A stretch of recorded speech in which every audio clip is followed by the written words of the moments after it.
I recently met a young Navy lieutenant named Brad Snyder who'd been blinded by an IED explosion in Afghanistan. He said this, he said, "I am not going to let my blindness build a brick wall around me. I give my eyes 100 times again to have the chance to do what I have done and what I can still do." The first nights that I woke up alone, I didn't have a nurse there watching me. I wake up, it's a difficult realization that first moment when you realize I'm blind and I can't see and I may never be able to see. You know, I look around every day and think of how many things I see that are so beautiful.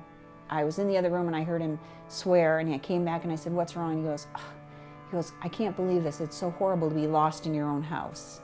When the doctors came in and told him that he was never going to be able to see again after they had spent many hours in surgery trying to repair his eyes, he had a solemn sigh that lasted for about a minute and then said, "All right, what can I do now?" Early high school, he said, "I want to go to the Naval Academy." He wasn't going to stop until he made that happen. When he got into the Naval Academy, he said, "I want to go EOD." He wasn't going to stop until he made that happen. And then he got hurt, got in a hospital bed. We started talking about options, about what he could do with his future, and he said, "I want to go to the Paralympics." I was smaller than everyone else. I didn't have the advantage of height or an enormous amount of talent.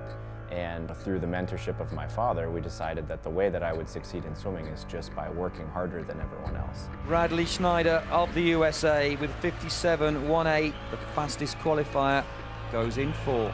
He wasn't doing it for himself. He was doing it to prove to his family and his friends that he was going to be okay. Schneider there saying, "I can't hear you." I was 4 inches away from being dead. And I really wanted that story to come true. A year later, I won a gold medal. Take your mark. Schneider away very, very quick. That will erase the badness of that day. From now on, we can look at that day as a great day in all of our lives. Anything he wanted to get done, he was going to get done. They're all in a line.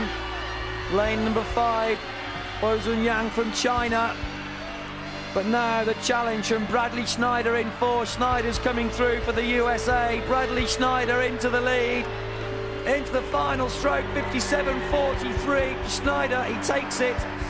4:32.41, faster than the small. It's a gold medal for him. Brad took the medal and put it on my neck and said that this was the medal that we had won together for our fight for the last year. So that was says a lot about what that moment was to all of us. Distinctly, we were having dinner one night a few days after he'd returned from the Paralympics, and looked up at me, looked through me, and said, "I want a gold medal," you know? And it was an interesting moment because you could just see it settle into his face and his body, the fact that he knew that he had risen above the cards that he was dealt. Brad Snyder is inspiration not just to the blind community, but to everyone. And that is why we named our watch the Bradley. All the mainstream watches and clocks out there require vision. And checking time is still a big challenge for many people who are visually impaired because they just can't see them. Instead of designing another watch that requires either vision or sound, we wanted to develop a timepiece where you can touch time. This is a timepiece, not a watch, because you don't have to watch this to know the time. I was fiercely independent for a long time. I don't like asking for help, and so every time that I have the opportunity to find a new method or a new technique or a new technology that enables me to do something autonomously, it's very exciting to me, and I gain that autonomy back a little bit. We quickly realized that people who are sighted are also very highly interested in a timepiece that allow them the freedom to check time without having to look at it.